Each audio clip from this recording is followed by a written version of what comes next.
Buri uko umwaka utangiye rero uravuga ati yes, uyu mwaka ati n'uwanjye, uyu mwaka ndabizi neza ko uzangendekera neza. Byanze bikunze ukavuga ati ibintu nzabikora kandi nzabigeraho uyu mwaka, ariko nyamara bikarangira bya bintu utabigezeho. Ariko rero atari nuko buri utabishobora kubigeraho, ahubwo nuko winjana mu mwaka ubwonko ni imitekerereze ishaje cyane. Igituma rero benshi batagera ku mpinduka twifuza mu mikorere no mu myitwarire yacu ya buri munsi, ni imitekerereze yacu, ni mindset yacu itagihinduka na gato. Ese wumva utarambiwe gukora ugatsindwa, gukora ntutera imbere? Wumva utarambiwe amadeni n'ibihombo bya hato na hato? Wumva utarambiwe iyo toxic relationship idafite icyerekezo? Wumva utarambiwe kwiruka inyuma y'abasore mu by'ukuri? Wumva utarambiwe kubaho ubwo buzima? Wikumva ko aho ngaho ariho ugomba kugarukira, cyangwa se wikumva ko aho ngaho ariho ugomba kugarukira, cyangwa se wumve ko ubwo ngubwo ari bwo buzima ugomba kubamo igihe cyose kugeza mpaka upfuye? Nta mpamvu. Byanze bikunze hari ikigomba guhinduka kuri wowe, kandi si njye uzagihindura, ahubwo niwe ugomba kugihindura. Niwe ugomba kugira icyo ukora, ni wowe kandi ni wowe wenyine, nta n'undi. Erega nanjye ukubwira ibi ngibi ntiwibeshye ko nanjye kuri njye byose bimeze sawa, cyangwa se byose nanjye mbasha kubigeraho. Nanjye ndimo ndagerageza nkawe, ariko sinzi kuri wowe uko bimeze. Ariko njyewe ndambiye kubona abandi batsinda, njyewe ntatsinda. Ndambiye kubona abandi batsinda, njyewe ntatsinda. Ndambiye kubona abandi batera imbere, njyewe ntatera imbere. Ndambiye kubona abandi bagera kuri dream zabo, njyewe ntagera kuri dream zanjye. Ndarushye kabisa. Nawe ukwiriye ibyiza, nawe ukwiriye ibyiza mu buzima bwawe, nawe ukwiriye iterambere. Umva rero icyo ugomba gukora mu buzima bwawe ni ikihe? Rekeraho kurota kabisa. Aho ukeneye gutekerezaho ukamenya ngo ukora iki kuwa mbere, ukora iki kuwa kabiri, kuwa gatatu, kuwa kane, kuwa gatanu, mpaka icyumweru kirangiye ukora iki. Nkeneye kumpa ubwawe specific. Byanze bikunze icyo kibazo gifite igisubizo. Ushobora kuba utakizi, nanjye nshobora kuba ntacyo nzi, ariko byanze bikunze igisubizo cy'iryo hurizo urimo kirahari. Byanze bikunze uyu mwaka rero ntabwo ugomba kuba amagambo gusa, ntabwo ugomba kuba ibyifuzo gusa, no, ahubwo ugomba kuba ibikorwa, kandi ibikorwa bigaragara. Uyu ni umwaka w'ibikorwa bitanga umusaruro, ni umwaka w'ibikorwa bizima. Ugomba kugira icyo ukora kuri situation urimo, ugomba kugira icyo ukora kuri icyo kibazo, ndetse kandi ugomba kugira icyo ukora kuri izo nzoga wananiwe kureka, uwo mukobwa wananiwe kureka, uwo mugabo w'abandi wananiwe kwikuramo, uwo mugabo w'abandi ukomeza kwirukaho kandi ubizi neza ko afite urugo. Kuvuga relationship yawe n'Imana ugomba kugira ikintu uyikoraho. Ayo mashuri wananiwe gusoza, niba kandi ikibazo atari minerivare, ibiro wananiwe kugabanya, kandi nyamara utarabuze umwanya n'ubushobozi bwa gym, byanze bikunze hari ibintu bigomba guhinduka muri uyu mwaka. Ntabwo nkeneye njyewe mu buzima bwawe na gato kugira ngo njye nkutere courage. Ntabwo nkeneye no kugira kandi njyewe nkwe motivation, no. Nta nubwo nkeneye kugira ngo njye nkwibutse gusenga. Nta nubwo nkeneye kugira ngo nkwibutse kubyuka kare. Wowe ubwawe urahagije, kandi wowe ubwawe ugomba kugira iyo discipline, kibera motivation. Intera iri hagati yawe naho wifuza kugera uyu munsi, iyo ubwayo irahagije kugira ngo ikubere motivation. Kandi uko utinda kubona umusaruro ntukajye ucika intege. Tegereza, ntibigusubize inyuma. Komeza uko ushoboye kose. Nta kintu na kimwe cy'agaciro mu buzima gishobora kuza byoroshye. Wimanika amaboko wumve ko ibintu birangiye, wimanika amaboko wumve ko ibintu bihagaze. Ibintu biracyashoboka. Byuka mu gitondo ukore. Rekeraho kuvuga ko nta mbaraga ufite, rekeraho kuvuga ko bitakurimo, nta gihe ufite, ndetse wumva utameze neza. Oya, izo zose ntabwo ari impamvu. Reka kuvuga ko nta mafaranga ufite, reka kuvuga ko nta gihe ufite cyabyo, cyangwa se nta n'umwanya ufite. Ariko ibyo byose ntago, izo excuse zose zisige mu mwaka uvuyemo, ahubwo winjiye mu ndi mwaka mushyashya byose wabitaye inyuma. Niba ushaka ibintu bishobora kugenda neza, rero wowe ugomba kumera neza.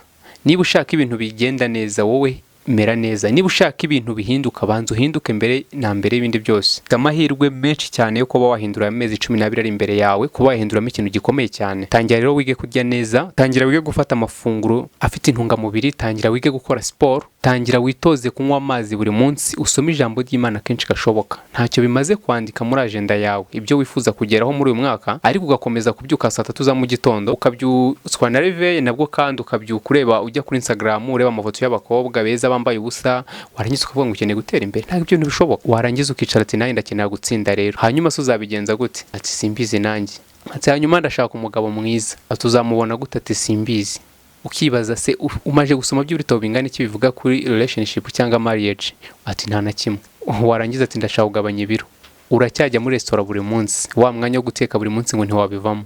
Ndashaka kukubona ukora mu buzima bwanjye, ndashaka kukubona umvugisha muri uyu mwaka. Ukibaza ati Mana, ndumva nifuza ko ikintu hindura mu buzima bwanjye, Mana ndifuza ko ikintu wakora mu buzima bwanjye. Ariko ukibaza usoma kanga Bibiliya mu buzima bwawe, ugasanga nyamara nta na rimwe ushobora kwayisoma mu munsi.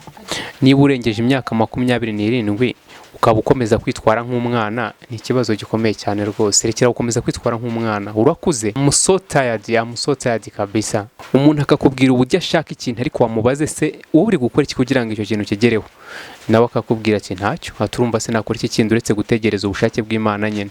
Abantu nk'aba ngaba ndabarambiye mu matwi yanjye. Nshobora kuvuga ibintu ukagira ngo mfite wenda depression, ushobora kwibaza ati mfite ikibazo wenda, ugasanga wenda nipfobya nisuzugura ndetse nta cyizere nigirira ati ndashaka kumfasha.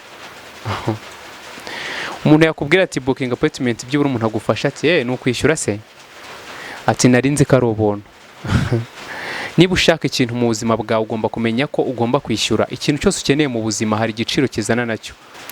Uriya mupasiteri rwose afite umuhamagaro, uriya mupasiteri rwose kabisa atameze neza, uriya mupasiteri ndamukunda, nkunda ibyigisho bye. Icyakubwira amasaha amarana n'Imana nta kamera zihari, icyakubwira umwanya afata yiga Bible, asoma ijambo ry'Imana, nta kintu na kimwe muri ubuzima gipfa kwizana, never. Icyakubwira abantu benshi mu buzima mpura nabo bambwiye ati sha wagize amahirwe n'ukuri rwose, channel yawe urabona ufite weho channel YouTube cyangwa ufite iki, ariko reka nkubwire ntago mushobora kubara amajoro umuntu arara yiga asoma.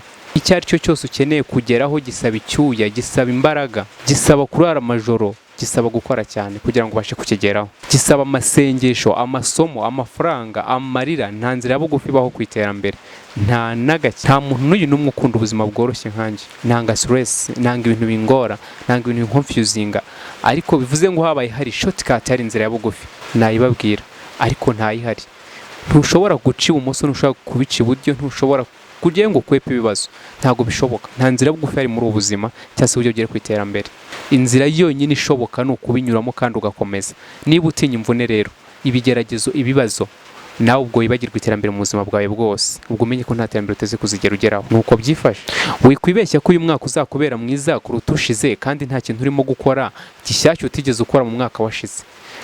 Iterambere si amagambo, si ibyifuzo, ni ibikorwa. Koresha ubwonko bwawe ugere kuri level ya nyuma to the maximum, kandi nudashyiramo imbaraga, umwete, ubushake n'ubushobozi bwawe bwose, abandi bazabishyiramo kandi bazabigeraho.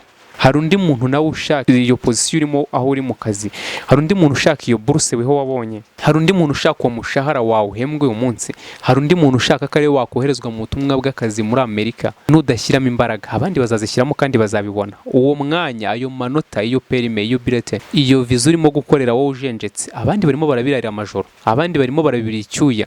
Twese turashaka ibyiza mu buzima bwacu bwa buri munsi, ariko ndabizi aka kanya bishobora kuba bimeze nk'aho bidashoboka, ariko nyizera bizagenda neza, humura. Ndabizi ushobora kuvuga ngo ni kenshi cyane wizeye ibintu ariko ntibikunde cyane ntibashe kugerwaho. Byose bishobokera uwizeye, niko Bibiliya ivuga. Byanze ne nabyizeye namenya ko ari umugambi w'Imana, kandi nahitamo kwizera ntibibi aho kugira ngo gusa ntibibe kandi nta nabyizeye.